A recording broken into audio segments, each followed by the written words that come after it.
Today's pronunciation lesson is contrasting the sounds s and z.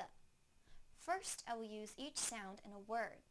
Then, I will put the words into a sentence so that you can hear them, together with contextual clues.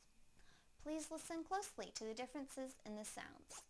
First, the s sound in the word sue.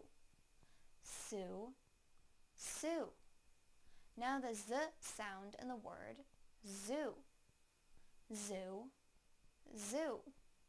Now I will use them both in a sentence. I will sue the zoo. I will sue the zoo. I will sue the zoo. Thank you for watching CartoonEnglish.tv's pronunciation lesson. Come visit our website for free lessons, games, and chat. Bye!